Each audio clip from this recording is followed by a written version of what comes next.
Chapter 7. The Paths of Love. Stay with me, flagons, comfort me with apples, for I am sick of love. The Song of Solomon. It had been one of those prodigious, desiccating, earth-cracking summers that was so hot it even bleached the sky to a pale, end-of-summer, forget-me-not colour, and flattened the sea so that it lay like a great blue pool, unmoving, warm as fresh milk.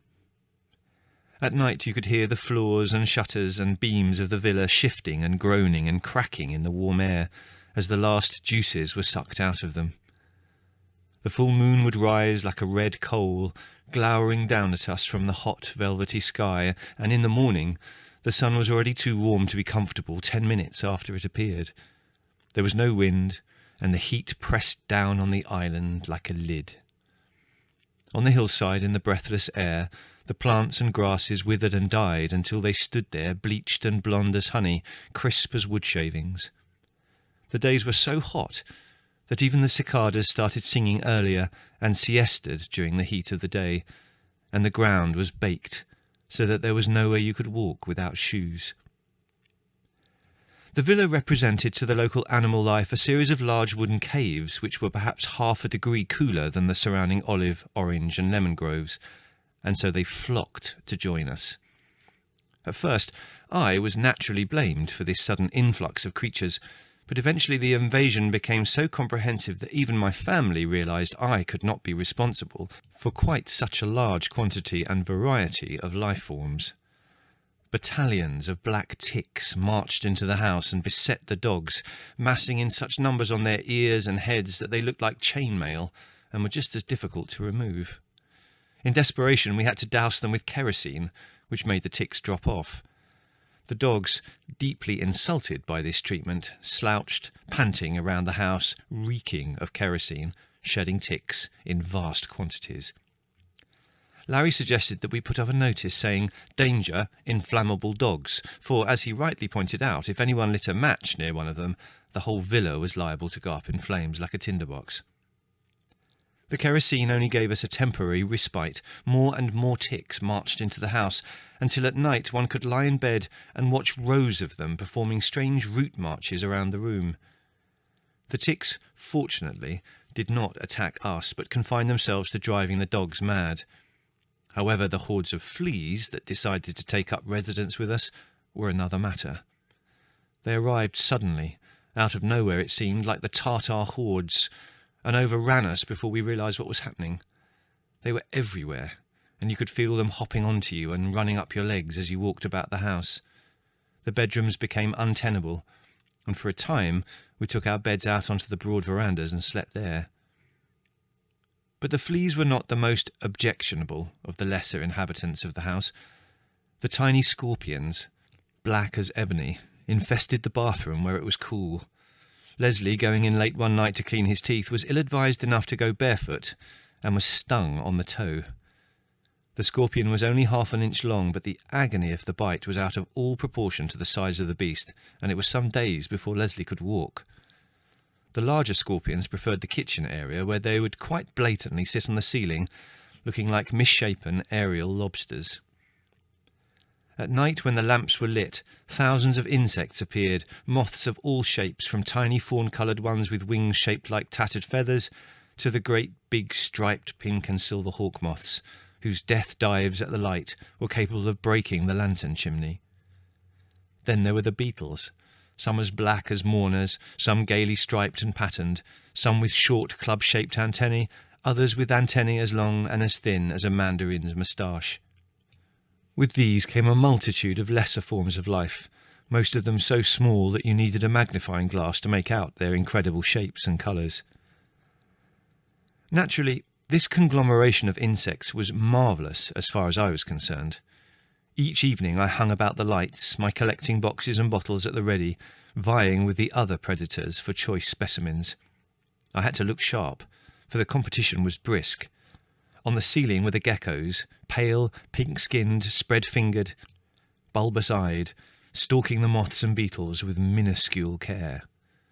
Alongside them were the green, swaying, hypocritical mantis, with their mad eyes and chinless faces, moving on slender, prickly legs like green vampires. On ground level, I had to contend with enormous chocolate-coloured spiders like lanky, furry wolves, who would lurk in the shadows and scuttle out and snatch a specimen almost from my very fingers. They were aided and abetted by the fat map toads in their handsome patchwork skins of green and silvery grey, who hopped and gulped their way, wide-eyed with astonishment, through this largesse of food. And the swift, furtive, and somehow sinister Scutigera. This form of centipede had a body some 3 inches long and as thick as a pencil and flattened. Around the perimeter was a hedge, a fringe of long, slender legs. When it moved, as each pair of legs came into action, these fringes appeared to undulate in waves, and the animal progressed as smoothly as a stone on ice, silent and unnerving. For Scutigera were among the most ferocious and skilful of hunters. One evening, the lights had been lit, and I was waiting patiently to see what they were going to add to my collection. It was still fairly early, so that most of the predators, apart from myself and a few bats, had not put in an appearance. The bats whipped up and down the veranda as fast as whiplashes, taking the moths and other succulent dainties from within inches of the lamp, the wind from their wings making the flames shudder and leap. Gradually the pale dragon-green afterglow of the sunset faded, the crickets started their prolonged musical trills, the gloom of the olive trees was lit by the cold lights of the fireflies, and the great house, creaking and groaning with sunburn, settled down for the night. The wall behind the lamp was already covered by a host of various insects which, after an unsuccessful suicide attempt, were clinging there to recover themselves before trying again. At the base of the wall, from a minute crack in the plaster, emerged one of the smallest and fattest geckos I had ever seen. He must have been newly hatched, for he measured only about 1.5 inches in length, but obviously the short time he had been in the world had not prevented him from eating prodigiously, for his body and tail were so fat as to make him appear almost circular. His mouth was set in a wide, shy smile, and his dark, large eyes were wide and wondering, like the eyes of a child that sees a table set for a banquet. Before I could stop him, he'd waddled slowly up the wall and started his supper with a lacewing fly. These creatures, with their transparent wings like green lace and their large green-gold eyes, were favourites of mine, and so I was annoyed with him. Gulping down the last bit of gauzy wing, the baby gecko paused, clinging to the wall, and mused for a bit, occasionally blinking his eyes.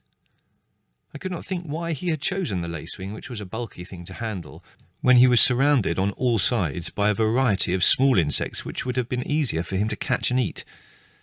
But it soon became apparent that he was a glutton, whose eyes were bigger than his stomach.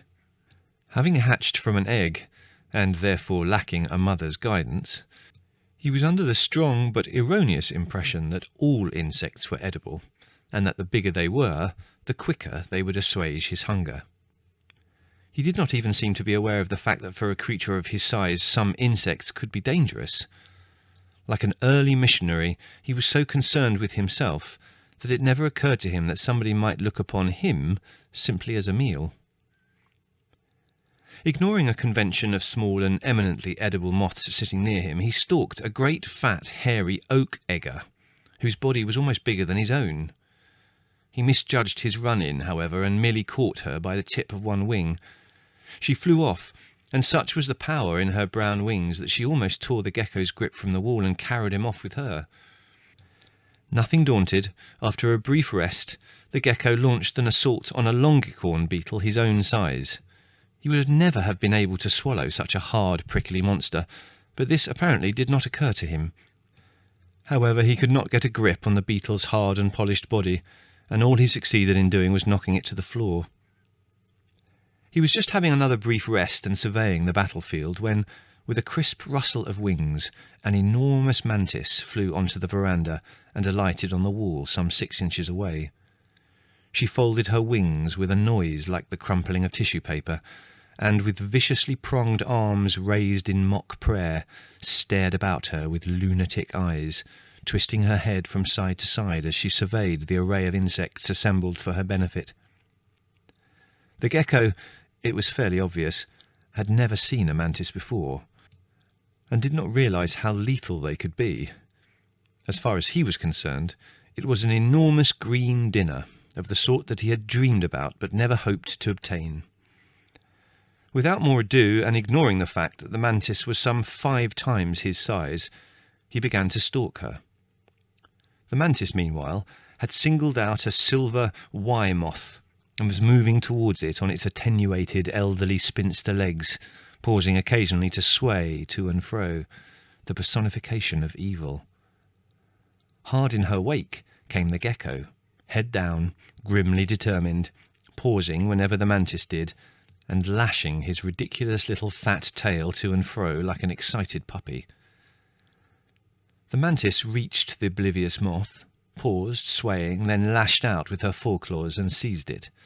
The moth, which was a large one, started fluttering frantically, and it required all the strength of the mantis's cruelly barbed forelegs to hold it. As she was struggling with it, looking like a rather inept juggler, the gecko, who had lashed himself into a fury with his fat tail, launched his attack. He darted forward and laid hold of the mantis's wing case like a bulldog. The mantis was busy trying to juggle the moth around in her claws, and so this sudden attack from the rear knocked her off balance. She fell to the ground, carrying with her the moth and the gecko. When she landed, she still had the gecko hanging grimly to her wing case. She relinquished the moth, which was by now almost dead, so as to leave her sabre-sharp front claws free to do battle with the gecko. I had just decided that this was the point where I should step in to add a mantis and a gecko to my menagerie when another protagonist entered the arena. From the shadows of the grapevine, a scutigera slid into view, a moving carpet of legs, skimming purposefully towards the still twitching moth. It reached it, poured itself over the body and sank its jaws into the moth's soft thorax. It was a fascinating scene. The mantis bent almost double, slashing downwards with her needle-sharp claws at the gecko, who, with eyes protruding with excitement, was hanging on grimly, though he was being whipped to and fro by his large antagonist. The scutigera, meanwhile, deciding it could not move the moth, lay draped over it like a pelmet, sucking out its vital juices. It was at this point that Teresa Olive Agnes Deirdre, known as Deirdre for short, made her appearance. Deirdre was one of a pair of enormous common toads that I had found, tamed with comparative ease, and established in the tiny walled garden below the veranda. Here they lived a blameless life among the geraniums and tangerine trees, venturing up onto the veranda when the lights were lit to take their share of the insect life. So taken up was I by the strange foursome in front of me that I had forgotten all about Deirdre, and when she appeared on the scene I was unprepared, lying as I was on my stomach with my nose some 6 inches from the battlefield. Unbeknownst to me, Deirdre had been watching the skirmishing from beneath a chair. She now hopped forward fatly, paused for a brief second, then, before I could do anything, leapt forward in the purposeful way that toads have, opened her huge mouth, and with the aid of her tongue, flipped both scutigera and moth into her capacious maw. She paused again, gulping so that her protuberant eyes disappeared briefly, and then turned smartly to the left and flapped both mantis and gecko into her mouth. Only for a moment did the gecko's tail protrude, wriggling like a worm between Deirdre's thick lips, before she stuffed it firmly into her mouth, toad fashion, with her thumbs. I had read about food chains and the survival of the fittest, but this I felt was carrying things too far. Apart from anything else, I was annoyed with Deirdre for spoiling what was proving to be an absorbing drama. So that she would not interfere with anything else, I carried her back to the walled garden she shared with her husband, Terence, Oliver, Albert, Dick, under a stone trough full of marigolds. I reckon she had eaten quite enough for one evening anyway. So it was to a house baked crisp as a biscuit, hot as a baker's oven, and teeming with animal life, that Adrian Fortescue Smythe made his appearance. Adrian, a school friend of Leslie's, had spent one holiday with us in England, and as a result had fallen deeply and irrevocably in love with Margot, much to her annoyance. We were all spread out on the veranda reading our fortnightly mail when the news of Adrian's imminent arrival was broken to us by Mother. "Oh, how nice," she said. "That will be nice." We all stopped reading and looked at her suspiciously. "What will be nice?" asked Larry. "I've had a letter from Mrs. Fortescue Smythe," said Mother. "I don't see anything nice about that," said Larry. "What does the old hag want?" Leslie inquired. "Leslie, dear, you mustn't call her an old hag. She was very kind to you, remember?" Leslie grunted derisively. "What'd she want, anyway?" "Well, she says Adrian's doing a tour of the continent, and could he come to Corfu and stay with us for a bit?" "Oh, good," said Leslie. "It'll be nice to have Adrian to stay." "Yes, he's a nice boy," admitted Larry magnanimously. "Isn't he?" said Mother enthusiastically. "Such nice manners." "Well, I'm not pleased he's coming," contributed Margot. "He's one of the most boring people I know. He makes me yawn just to look at him. Can't you say we're full up, Mother?" "But I thought you liked Adrian," said Mother, surprised. "He certainly liked you, if I remember." "That's just the point. I don't want him drooling all over the place like a sex-starved spaniel." Mother straightened her spectacles and looked at Margot. "Margot, dear, I don't think you ought to talk about Adrian like that. I don't know where you get these expressions. I'm sure you're exaggerating. I never saw him look like like what you said. He seemed perfectly well behaved to me." "Of course he was," said Leslie belligerently. "It's just Margot. She thinks every man's after her." "I don't," said Margot indignantly. "I just don't like him. He's squishy. Every time you looked around, there he was, dribbling." "Adrian never dribbled in his life." "He did. Nothing but dribble, dribble, dribble, drool." "I never saw him dribbling," said Mother. "And anyway, I can't say he mustn't stay just because he dribbles, Margot. Do be reasonable." "He's Les's friend. Let him dribble over Les." "He doesn't dribble. He's never dribbled." "Well," said Mother, with the air of one solving a problem, "there'll be plenty for him to do, so I dare say he won't have time to dribble." A fortnight later, a starving, exhausted Adrian arrived, having cycled with practically no money all the way from Calais on a bicycle, which had given up the unequal struggle and fallen to bits at Brindisi. For the first few days we saw little of him, since Mother insisted he went to bed early, got up late, and had another helping of everything.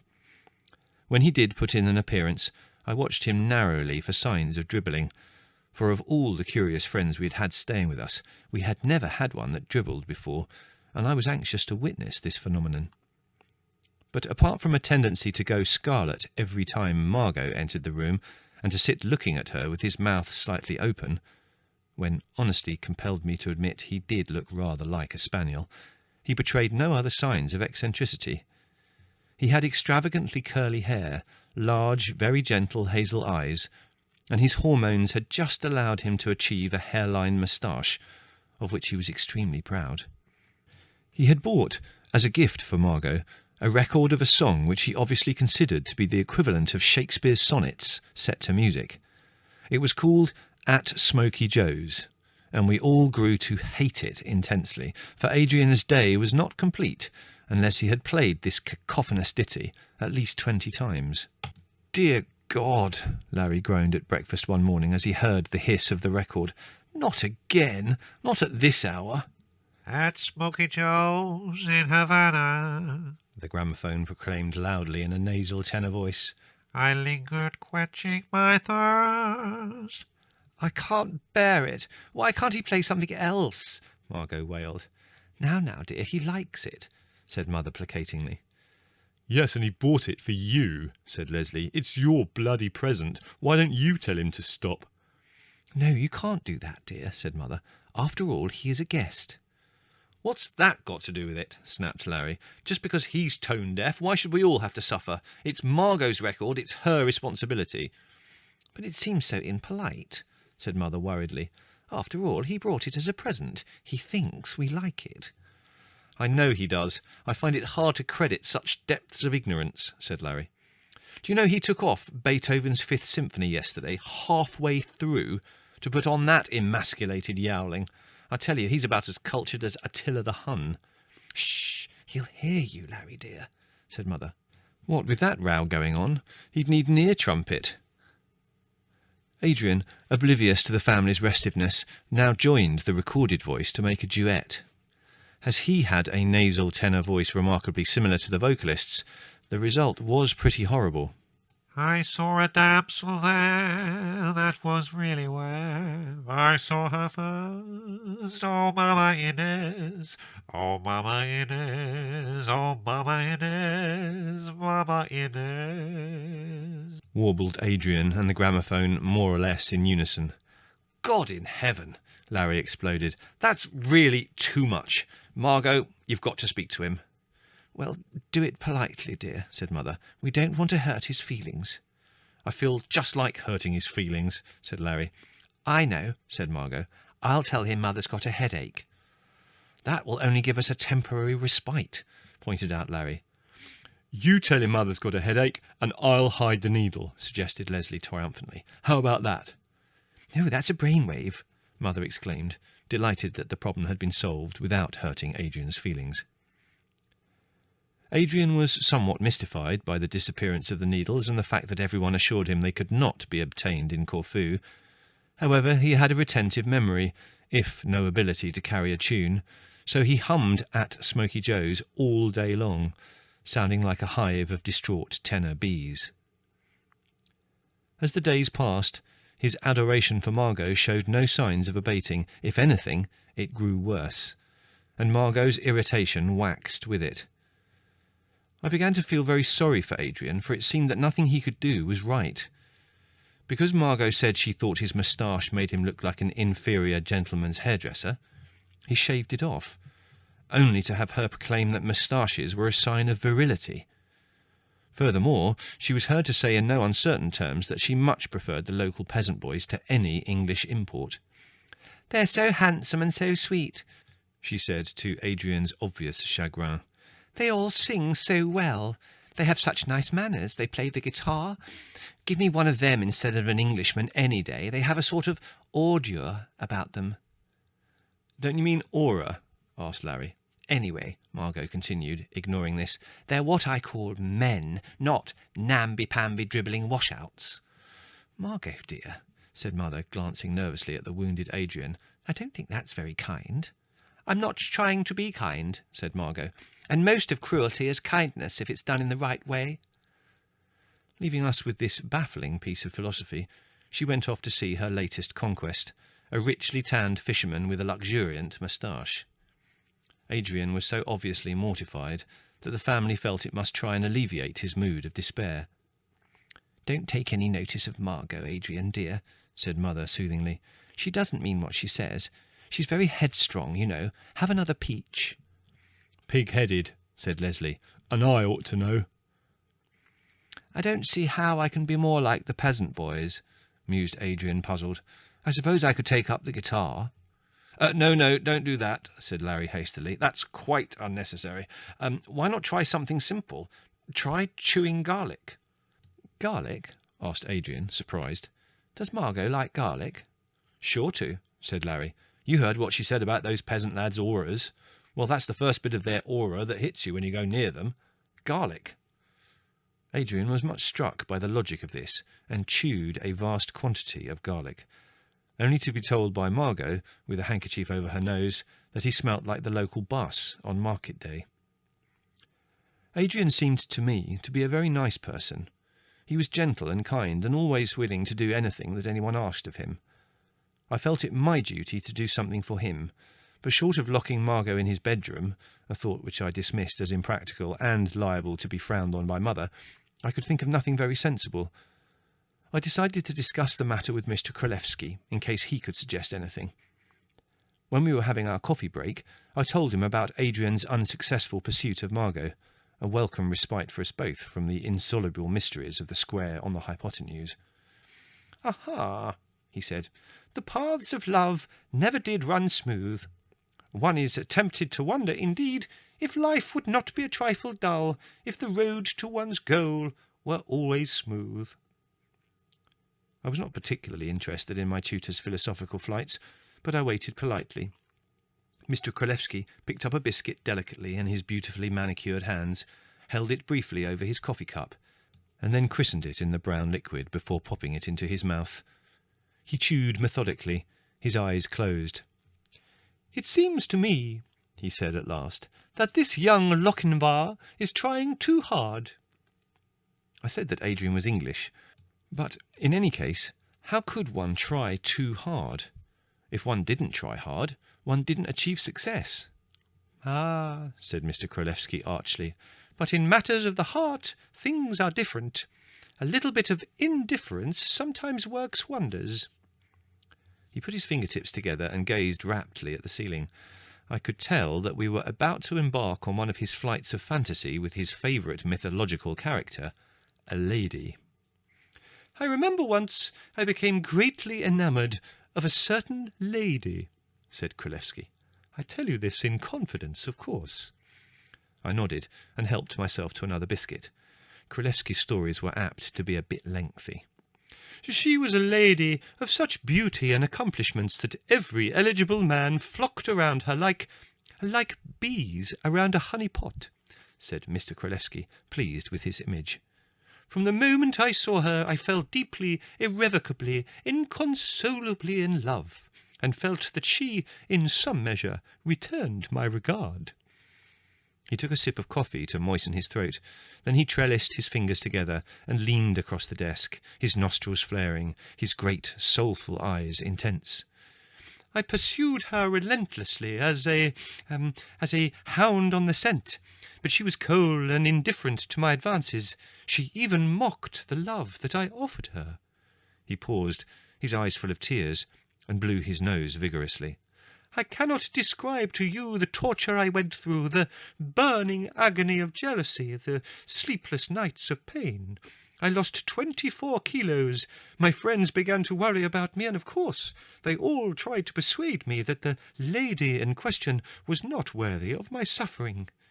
All except one friend, an experienced man of the world, who had, I believe, had several affairs of the heart himself, one as far away as Balochistan.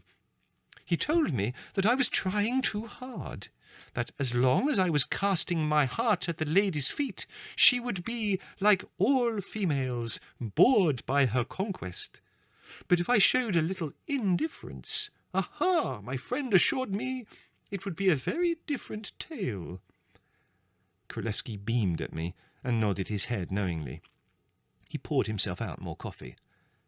"And had he shown indifference?" I asked. "Indeed I did," said Królewski. "I didn't lose a minute. I embarked on a boat for China." I thought this was splendid. No woman, I felt, could claim to have you enslaved if you suddenly leapt on a boat for China. It was sufficiently remote to give the vainest woman pause for thought. "And what happened," I inquired eagerly, "when Mr. Królewski returned from his travels?" "I found she had married," said Mr. Królewski rather shamefacedly, for he realised that this was something of an anticlimax. "Some women are capricious and impatient, you know, but I managed to have a few moments of private conversation with her, and she explained it all." I waited expectantly.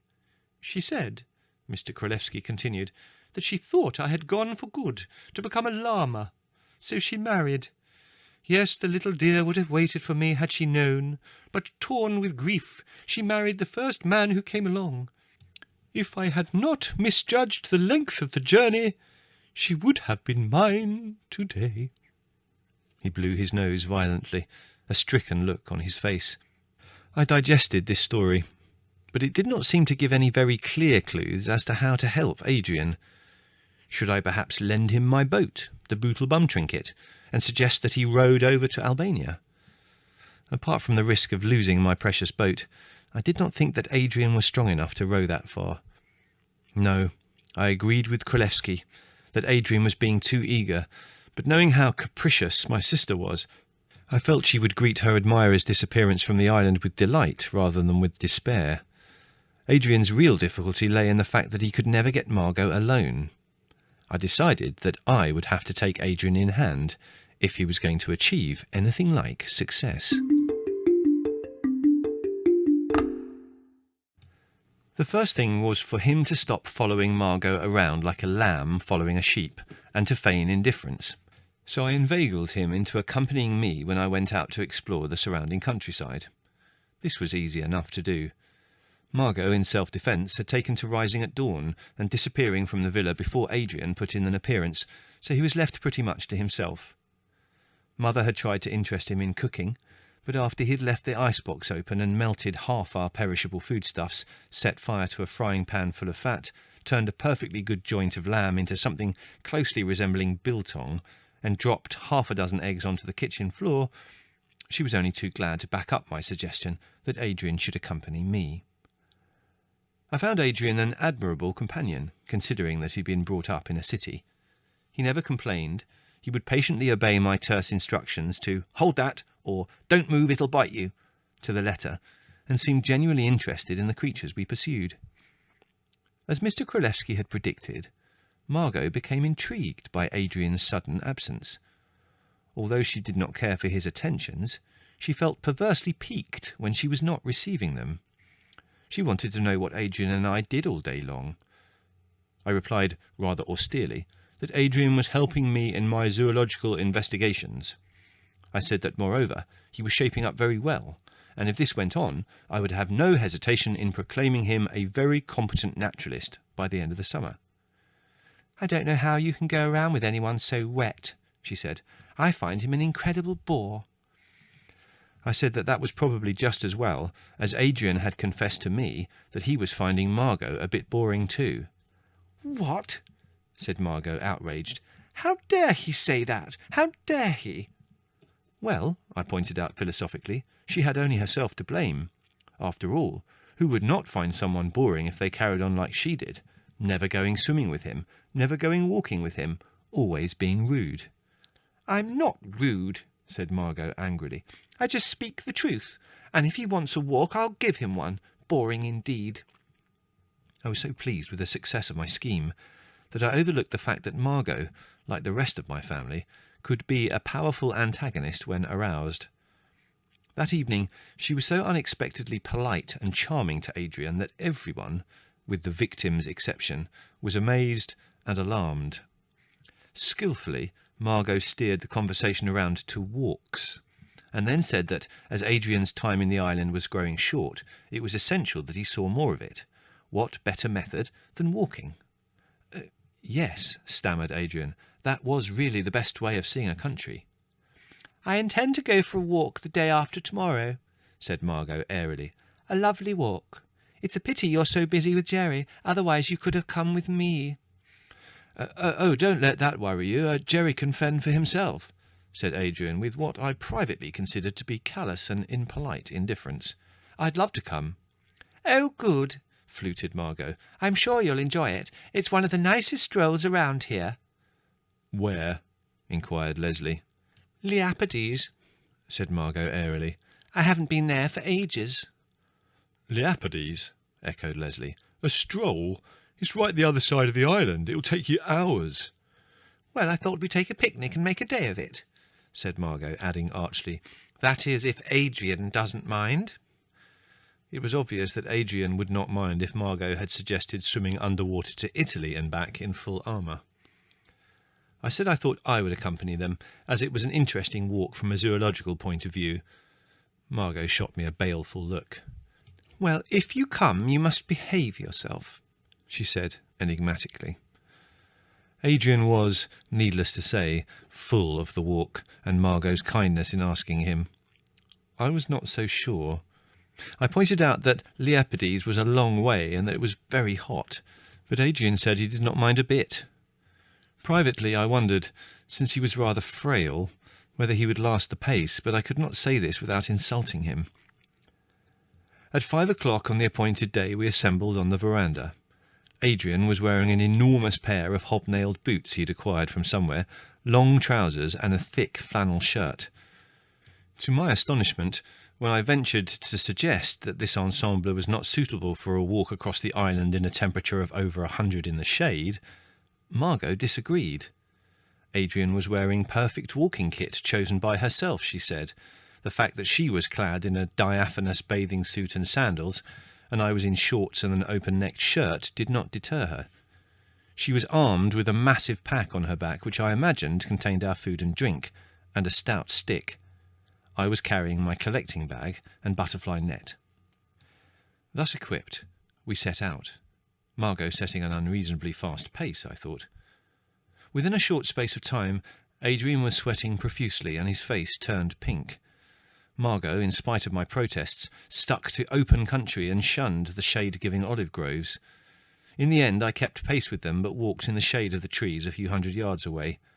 Adrian, afraid of being accused of being soft, followed doggedly and moistly at Margot's heels. After 4 hours he was limping badly and dragging his feet. His grey shirt was black with sweat, and his face was an alarming shade of magenta. "Would you like a rest?" Margot inquired at this point. "Just a drink, perhaps," said Adrian, in a parched voice like a corncrake. I said I thought this was a splendid idea, so Margot stopped and sat down on a red-hot rock in the open, sun-soaked ground on which you could have roasted a team of oxen. She fumbled surreptitiously in her pack and produced 3 small bottles of gazosa, a fizzy and extremely sweet local lemonade. "Here," she said, handing us a bottle each. "This'll buck you up." In addition to being fizzy and over-sweet, the gazosa was very warm, so if anything, it increased rather than assuaged our thirst. By the time it was nearing midday, we were in sight of the opposite coast of the island. The news brought a spark of hope into the lacklustre eyes of Adrian. Once we reached the sea, we could rest and swim, Margot explained. We reached the wild coastline and made our way down through the jumble of gigantic red and brown rocks strewn along the seashore like an uprooted giant cemetery. Adrian threw himself down in the shade of an enormous block of rock, topped with a wig of myrtle and a baby umbrella pine, and tore off his shirt and boots. His feet, we discovered, were almost the same startling red as his face and badly blistered.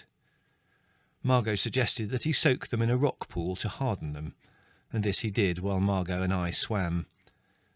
Then, much refreshed, we squatted in the shade of the rocks, and I said I thought some food and drink would be welcome. "There is none," said Margot. There was a stunned silence for a moment. "What do you mean there is none?" asked Adrian.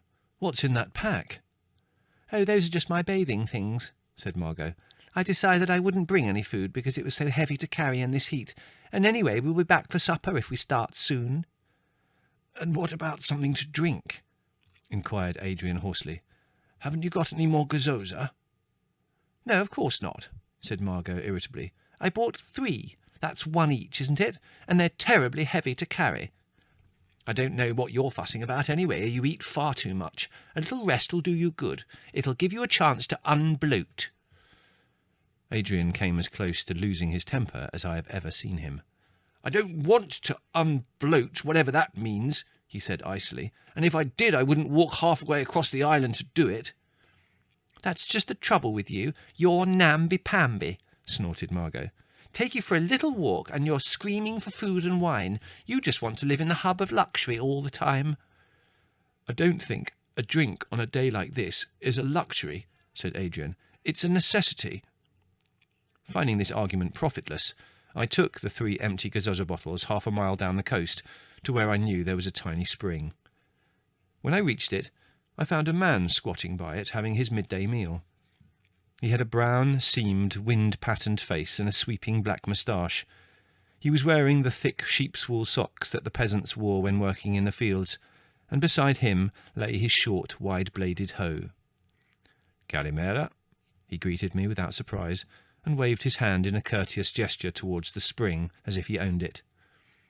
I greeted him, and then lay face downwards on the small carpet of green moss that the moisture had created, and lowered my face to where the bright spring throbbed like a heart under some maidenhair ferns.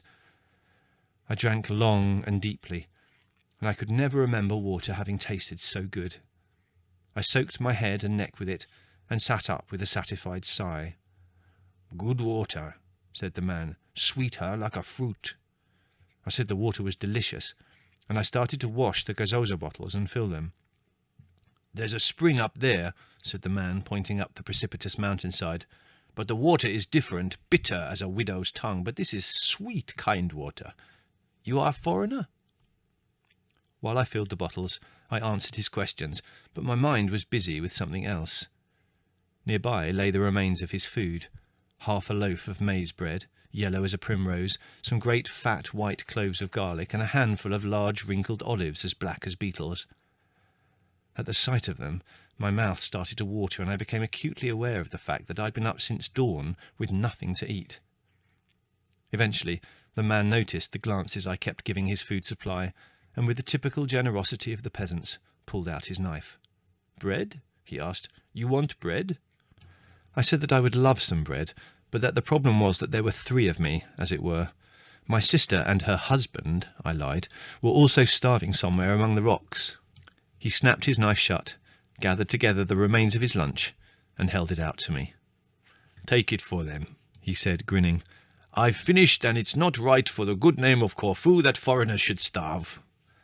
I thanked him profusely, put the olives and garlic into my handkerchief, tucked the bread and the gazoza bottles under my arm, and set off. "Go to the good," the man called after me. "Keep away from the trees. We'll be having a storm later." Looking up at the blue and burnished sky, I thought the man was wrong, but did not say so. When I got back, I found Adrian sitting glumly with his feet in a rock pool, and Margot sunbathing on a rock and singing tunelessly to herself. They greeted the food and water with delight and fell on it, tearing at the golden bread and gulping the olives and garlic like famished wolves. "There," said Margot brightly when we'd finished, as if she had been responsible for providing the viands. "That was nice. Now I suppose we'd better be going back." Immediately, a snag became apparent.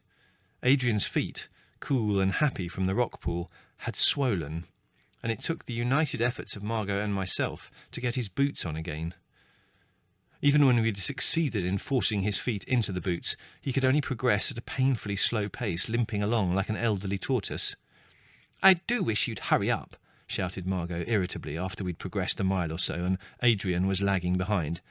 "I can't go any faster. My feet are killing me," Adrian said miserably. In spite of our protests that he would get sunburned, he had taken off his flannel shirt and exposed his milk-white skin to the elements.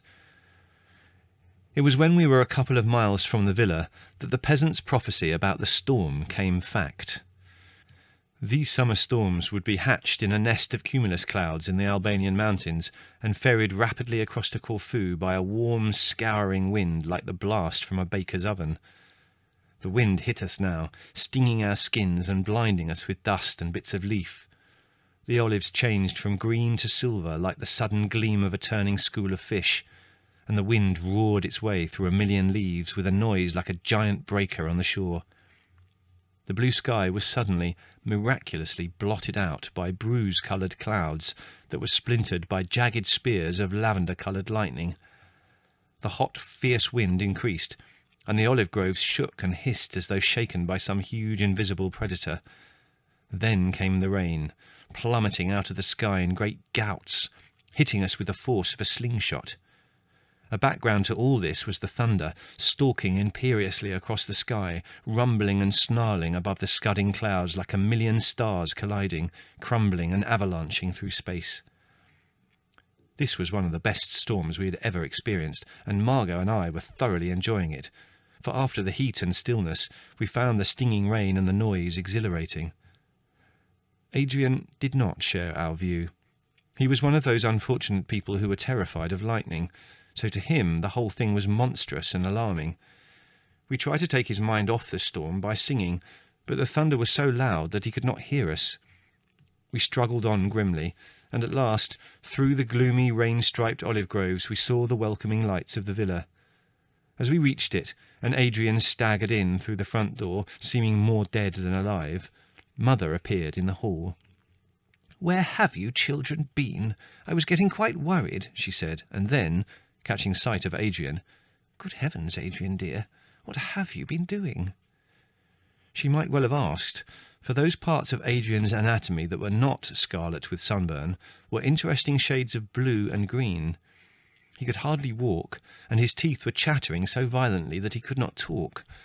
Being scolded and commiserated in turns, he was whisked away to bed by Mother, where he lay with mild sunstroke, a severe cold, and septic feet for the next few days. "Really, Margot, you do make me angry sometimes," said Mother. "You know he's not strong. You might have killed him." "Serves him jolly well right," said Margot callously. "He shouldn't have said I was boring. It's an eye for an ear."